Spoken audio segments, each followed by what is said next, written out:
कुमुदिनी काय जाणे तो परिमळ भ्रमर सकळ भोगीतसे तैसे तुझ ठावे नाही तुझे नाम आम्हीच ते प्रेम सुख जाणू माते तृण बाळा दुधाची ते गोडी ज्याची नये जोडी त्यासी कामा तैसे तुझ ठावे नाही तुझे नाम आम्हीच ते प्रेम सुख जाणू तुका म्हणे मुक्ता फळ शिंपी पोटी तुका म्हणे मुक्ता फळ शिंपी पोटी नाही त्याची भेटी भोगतीये तैसे तुझ ठावे नाही तुझे नाम आम्हीच ते प्रेम सुख जाणो विठ्ठल विठ्ठल विठ्ठल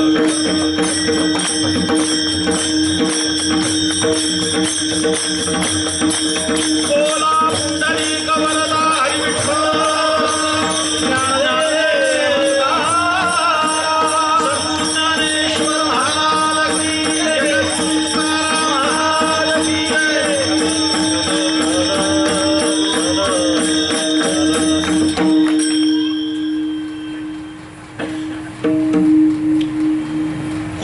काय जाणे तो परिमळ कुमुदिनी काय जाणे तो परिमळ भ्रमर सकळ भोगी तसे तैसे तुझ ठावे नाही तुझे नाम आम्हीच ते प्रेम सुख जाणू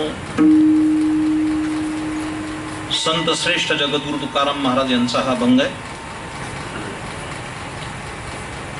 अभंग 4 चरणाचा आणि नामपर प्रकरणातील आहे. भारताची आर्थिक राजधानी असणाऱ्या या मुंबापुरीमध्ये नव्या मुंबईच्या एका प्रभागात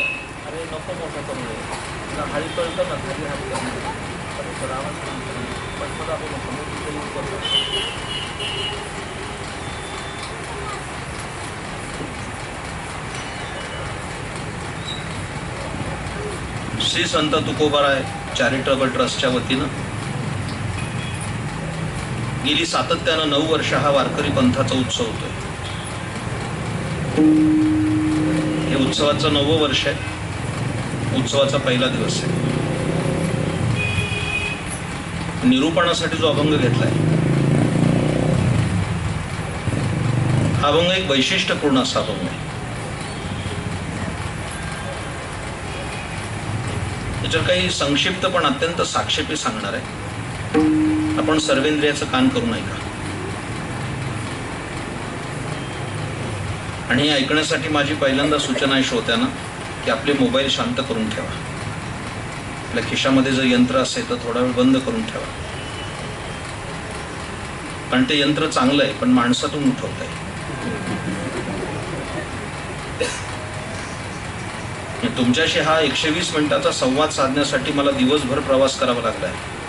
याची गांभीर्याने दखल घेत ऐकलं पाहिजे आणि सर्वेंद्रियाचं कान करून ऐकलं पाहिजे.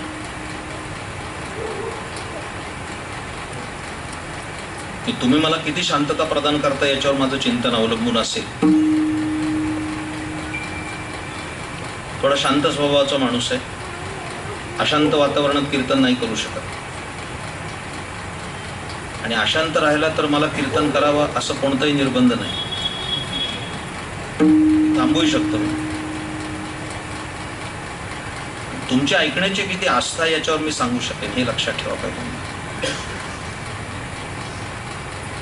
मी बोलावलं म्हणजे कीर्तन केलंच पाहिजे असं कोणतेही बंधनं नसतात हे लक्षात ठेवा पाहिजे. खूप शांततेने ऐकलं पाहिजे. कारण तुम्ही सुद्धा तुमचा मौलिक वेळ खर्च करून इथं आलाय. पदरामध्ये काही पडलं तर ठीक आहे, नाही तर रिकाम्या पदरानं जावं लागेल. खूप शांत आहे.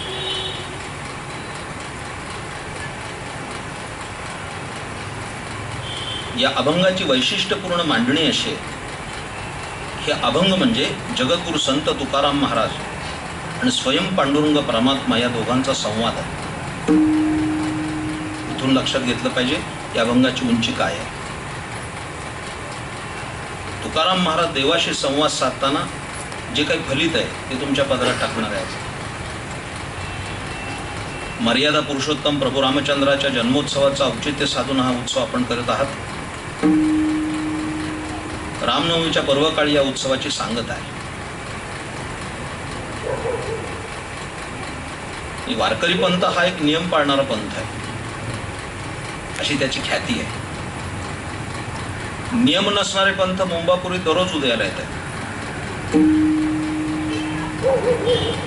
ज्या गतीनं उदयाला येतात त्या गतीनं पंथालाही लागत आहेत. तिकडे गर्दी पण जास्त आहे वारकरी पंथापेक्षा, आणि असणं स्वाभाविक आहे. नियम नसतील तर गर्दी होणारच. खाऊन पिऊन परमार्थ करता येत असेल तर गर्दी होणारच आहे. कधी कधी माझ्याही मनात येतं की आपण पण रविवारी सवलत द्यावी, कदाचित त्या सवलतीचा उपयोग होईल. पण वारकरी पंथाने अशी सवलत कधी देणारही नाही, दिली नाही. पेक्षा वारकरी पंथाची धाटणी तुकाराम महाराजांनी आपल्या अभंगामध्ये अत्यंत चपकलपणानं सांगितली. जेणे विठ्ठल मात्रा घ्यावी तेणे पथ्य सांभाळा, असं म्हणण्यापेक्षा जेणे पथ्य सांभाळावी तेणेच विठ्ठल मात्रा. हे जमत नसेल तर तुकाराम महाराजांनी त्याच्यासाठी सुद्धा मार्ग खुला ठेवलाय. नाही तरी सुखे असावे संसारी, फजिती दुसरी करू नये. खूप ऐका, चांगलं ऐका. खरं म्हणजे मी कीर्तन आलो ते एका मुलाच्या हट्टापोटी आलोय कीर्तनाला.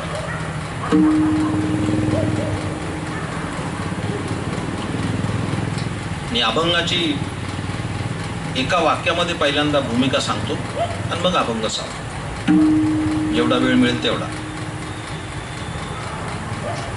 वाक्य थोडं मोठं आहे, ते खंडप्राय असं हळूहळू सांगतो म्हणजे तुमच्या लक्षात येईल असं. तेवढ्याच उंचीनं तुम्ही ऐकलं पाहिजे. एक खूप चांगला योग आहे की माझे सन्मित्र आणि वैदिक परंपरेचं एक उत्तुंग व्यक्तिमत्व असे परमश्रद्धेय वेदमूर्ती उदय शास्त्री आज उपस्थित आहेत. त्यांना मी नमस्कार करतो. एक अत्यंत उच्चतम अशा दर्जाचं वैदिक व्यक्तिमत्व समोर, ज्यांनी त्र्यंबकेश्वर व्रतस्थ राहून वेदाध्ययन केलं. उजव्या बाजूला ज्यांची प्रवचन आता चालू आहेत असे माझे सन्मित्र शिवाजी महाराजही उपस्थित आहेत. 7 दिवस त्यांची इथं हरिपाठावर प्रवचन आहे. त्यांचा माझा स्नेह जवळपास 30 वर्षाचा आहे. हे सगळे देव समान टाळकरी. माझे सन्मित्र RM पाटील पण आज उपस्थित आहेत, सुहास कुलकर्णी पण उपस्थित आहेत. त्या सुरोधांच्या साक्षीनं काही सांगतो, माझ्याकडे लक्ष द्या. वाक्य सांगतो अगोदर, खूप महत्वाचं वाक्य. सारं कीर्तन नाही कळलं तरी चालेल, एवढं वाक्य जरी घरी नेलं तरी पुष्कळ होणार आहे. या अभंगाचा संपूर्ण सार त्या अभंगात, त्या वाक्यात आहे, संपूर्ण अभंगाचं. ते वाक्य सांगतो, इकडे लक्ष द्या. ज्या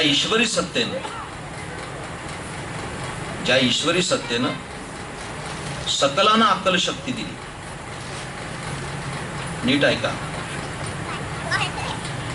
ज्या ईश्वरी सत्तेनं सकलांना आकलन शक्ती दिली, त्याच ईश्वरी सत्तेनं स्वतःच स्वरूप या क्षणापर्यंत अनाकलने ठेवलेलं.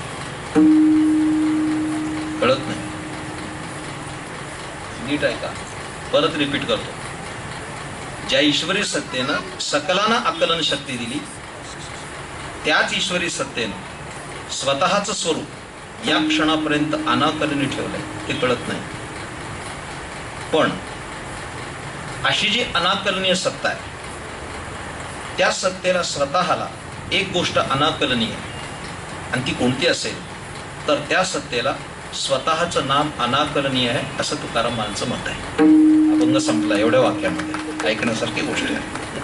आता सोपं करून सांगतो जरा, हे जरा जाड्डे भाषेत झालं, खुलासा करून सांगतो. ज्या देवानं सगळ्याला बुद्धी दिली,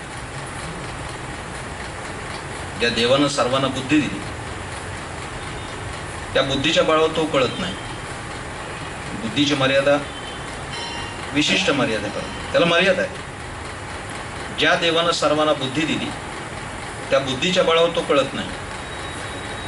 जो परमात्मा आपल्याला कळत नाही त्याला स्वतःला एक गोष्ट कळत नाही, आणि त्याला काय कळत नाही तर त्याचं नाम किती श्रेष्ठ आहे हे त्याला कळत नाही. या अभंगाचा अर्थ आहे, त्याला कळत नाही नाम किती श्रेष्ठ आहे.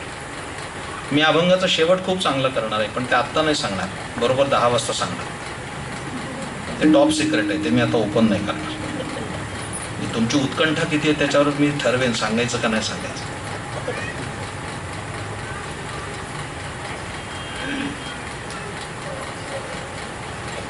तुकाराम महाराज देवाशी संवाद सांगतात, देवा तुला कळत नाही.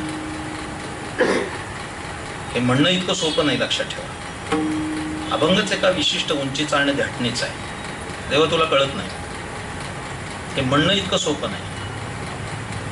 तुम्हाला एक मौज सांगतो. आता एका पुस्तकात लिहिलंय मी, त्यात असं म्हटलंय मी की आपल्याला फार कळतं, आपल्याला फार कळतं असं ज्याला वाटतं ना, त्याला काहीच कळायला नसतं. पक्क लक्षात ठेवा. आपल्याला फार कळतं असं ज्याला वाटतं ना, त्याला काही कळायला नसतं. आणि आपल्याला बरंच काही कळत नाही असं ज्या दिवशी कळायला लागतं, त्या दिवशी कळण्याची सुरुवात झाली, हे पक्क लक्षात ठेवा.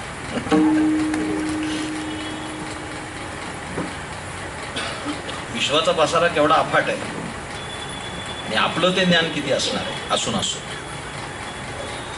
तर मर्यादा खूप आहे.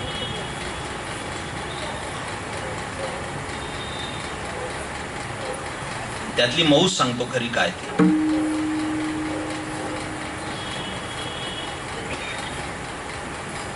आपल्याला कळत नाही हे माणूस कबूल करत नाही. बोलतोय त्याचा विचार करा. की आपल्याला कळत नाही हे माणूस कबूल नाही करत, नाही करत. विस्तार भयास्तव मी ते जास्त सांगत नाही, पण तरी त्रोटक सांगतो. म्हणजे एखाद्या माणसाला तुम्ही जर म्हणालात ना की तुम्हाला कळत नाही, तो कबूल नाही करणार. आणि तुम्हाला पटत नसेल तर उद्या सकाळी एखाद्याला बाजारपेठेत म्हणून बघा, म्हणजे तुम्हाला कळेल मी काय म्हणतोय ते. नाही तुमच्या अंगावर धावला तर मला कळत नाही म्हणजे काय, तो कबूल नाही करत. सगळ्यात वैशिष्ट्य हे आहे, इकडे लक्ष द्या, सर्वात वैशिष्ट्य हे आहे की त्याला कळत नसून तो कबूल करत नाही. आज बोलणं कळत आहे ना, हे त्याला कळत नसतंच, पण कळत नसताना सुद्धा तो कबूल करत नाही. आपल्याला कळत नाही. त्याच्यातली मौज आणखीन ऐकायची. त्याला कळत नसून तो कबूल करत नाही, हेच त्याचं न कळणं असतं. त्याला ते कळत नाही. त्यातलं रहस्य असं आहे की माणसाने एक गोष्ट लक्षात ठेवली पाहिजे की आपल्याला जर कळत नसेल तर ते प्रामाणिकपणानं कबूल करण्याचं धैर्य प्रत्येकाच्या अंगी असलं पाहिजे. ते असत नाही. भजन करा. उदाहरण सांगतो. विठ्ठल विठ्ठल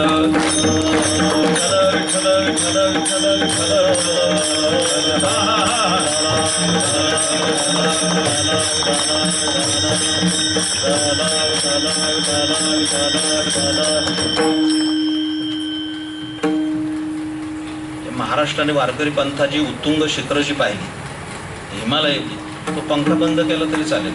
तो पंखा आवाज करतो, कोणी माहीत मग.